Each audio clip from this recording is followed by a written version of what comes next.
Hello दोस्तों, नए video में आपका बहुत बहुत स्वागत है। एचडीएफसी शेयर के बारे में इस वीडियो में हम बात करने वाले हैं। इसके रिजल्ट आए हैं कुछ दिनों पहले ही, तो शेयर टारगेट पर हम बात करेंगे।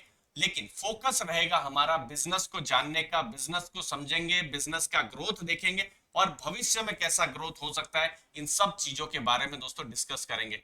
देखिए, सबसे इंपॉर्टेंट है, ये होम लोन देती है आपको। अगर घर के लिए लोन चाहिए तो एचडीएफसी है। तो ये जो लोन्स होती है 20 साल 30 साल के लिए होती है। तो इसको समझना बहुत जरूरी है कि इसके जो भी बिजनेसेस में इसको जो भी पैसा आएगा, मतलब ईएमआई के लिए जो भी पैसा आएगा, तो 20 साल 30 साल तक आएगा दोस्तों। अब आप देखिए, अभी 5700 बिलियन रुपीस के आसपास इनका लोन आउटस्टैंडिंग है।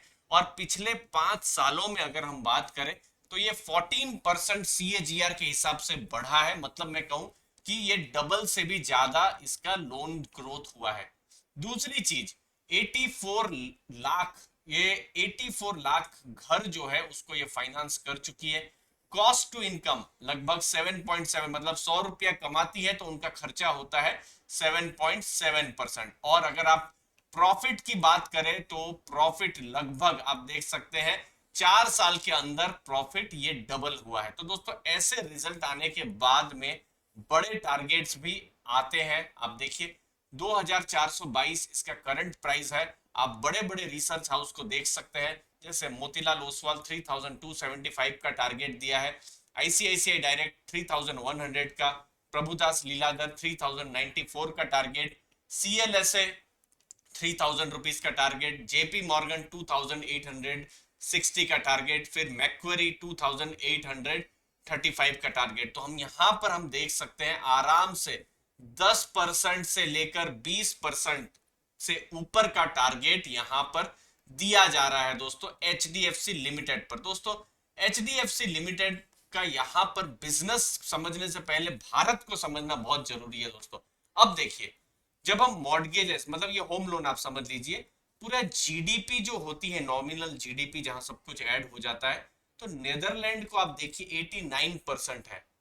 ये सब तो चलिए विकसित कंट्रीज हो गई है, तो लेकिन भारत अभी ग्रोइंग इकोनॉमी है। आप यहाँ पर आप देख सकते हैं जो कंट्रियां ग्रोथ हो चुका है, जैसे जापान है, 40 से 90% जो है मॉर्गेज है जीडीपी का परसेंटेज, और वहीं भारत है 11%। तो एक लंबा ग्रोथ यहाँ पर हो सकता है, इसको हमको समझना है दोस्तों। अब यहाँ पर होम लोन जब ये देती है तो सबसे बड़े जो कस्टमर कौन है, वो आप है। मतलब आपने, या एक फैमिली एक जब लोन लेती है तो यही है, इंडिविजुअल जिसे कहा जाता है वही है।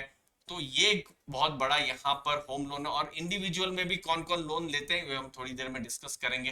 किसके लिए होम लोन लिया जाता है? घर का इंप्रूवमेंट के लिए फिक्स्ड लोन हो, फ्लोटिंग लोन, फिर घर का इंप्रूवमेंट के लिए लिया जा सकता है। तो ये सब होम लोन ली जाती है दोस्तों। तो एक पोर्टफोलियो का एक कॉन्सिस्टेंट कंपाउंडर बन रहा है, क्योंकि यहाँ पर ग्रोथ यहाँ पर 20% की हो रही है, हम देख पा रहे हैं। 10 साल पहले इसका स्टॉक प्राइस 640 के आसपास था, अभी 4 गुना बढ़ गया है। तो उसको भी हमको समझना है। धीरे धीरे कुछ स्टॉक होते हैं बढ़ते जाते हैं, और सेम चीज एचडीएफसी के साथ है।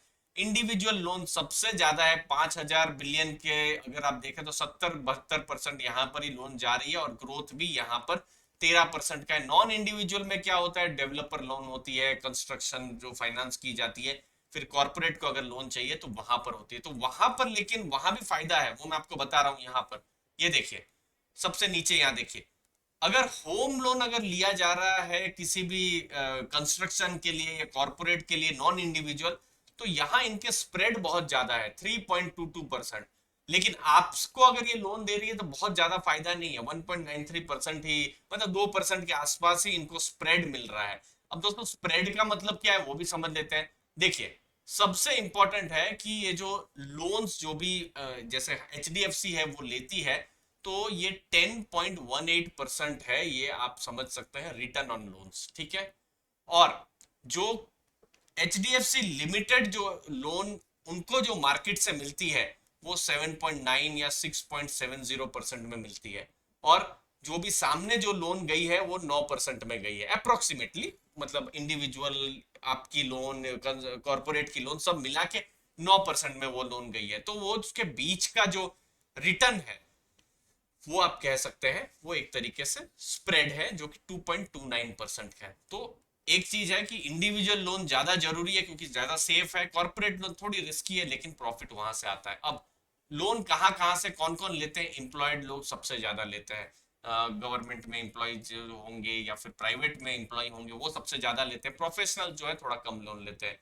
फर्स्ट परचेज के लिए ज्यादा से ज्यादा लोन जा रही है। और एचडीएफसी की जब हम बात करते हैं तो वेस्ट इंडिया, गुजरात हो गया, राजस्थान हो गया या फिर महाराष्ट्र मुंबई हो गया, वहां पर सबसे ज्यादा बिजनेस है। नॉर्थ इंडिया में 27% बिजनेस है। दिल्ली हो गया, यूपी हो गया, पंजाब हो गया, हरियाणा हो गया, ये सब जगह में दूसरा बिजनेस है। साउथ इंडिया में बहुत बिजनेस है, आंध्र प्रदेश हो गया, तेलंगाना हो गया, तमिलनाडु, कर्नाटका, केरला, तो वहां पर बिजनेस है। ईस्ट इंडिया में बहुत कम बिजनेस है, ये चीज को हमको ध्यान में देखना है। तो ईस्ट इंडिया में एक ग्रोथ की गुंजाइश यहाँ पर बनती है। तो एक चीज है ज्योग्राफिकल स्प्रेड के बारे में। अब जब हम एचडीएफसी जैसी कोई भी कंपनी, और दोस्तों ये मैं आपके नॉलेज के लिए बता दूं, आप किसी भी एनबीएफसी को रिसर्च करें तो ये जरूर देखिए कि उनको बॉन्ड मार्केट या जो डिबेंचर है वहां से पैसा मिल रहा है कि नहीं। और जो हम देख पा रहे हैं 42%, भले ही कम हो रहा है लेकिन वहां से पैसा मिल रहा है जो कि पॉजिटिव है।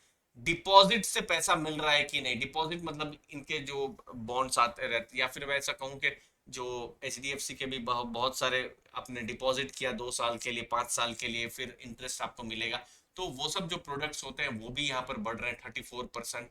तो यहाँ पर ये चीज बहुत ही स्ट्रांग है। अगर आपको बॉन्ड मार्केट से या फिर रिटेल पब्लिक से पैसा ना मिले तो फिर थोड़ी सी तकलीफ है। तो ये एक पॉजिटिव है जो आप देख सकते हैं।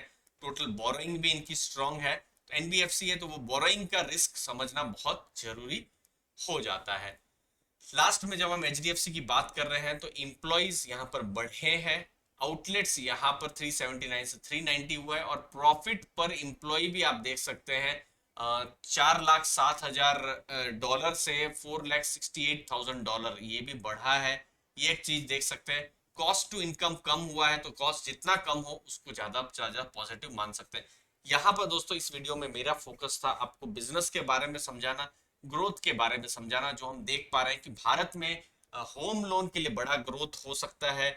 बहुत सारे यंग लोग जो है 30-35 की उम्र में अभी ग्रोथ, अभी घर के लिए लोन ले रहे हैं। जो कि पहले ऐसा होता था कि 55-60 साल रिटायरमेंट या रिटायरमेंट के बाद घर लिया जाएगा या घर बनाया जाएगा, वो चीज अब चेंज हो रही है इंडिया में। लोग पहले ही अभी घर ले रहे हैं 30-35 साल की उम्र में। और एचडीएफसी उसके लिए बिल्कुल फिट बैठता है। एचडीएफसी बैंक से भी यहाँ पर सोर्सिंग होती है। एचडीएफसी की खुद की सोर्सिंग है, इनकी खुद की टीम है जो लोन जो भी है अप्रूव करती है। और अच्छा खासा यहाँ पर ग्रोथ हमको देखने को मिलता है। आप भी अपने व्यूज जरूर बताइए एचडीएफसी लिमिटेड पर। यहाँ पर हमने रिसर्च किया स्टॉक के ऊपर, इसके बिजनेसेस के ऊपर। उम्मीद है आपको वैल्यू मिली होगी। आपने अपना समय दिया उसके लिए बहुत बहुत धन्यवाद। आपको वीडियो अच्छा लगा तो जरूर लाइक शेयर सब्सक्राइब कीजिएगा। थैंक यू वेरी मच दोस्तों।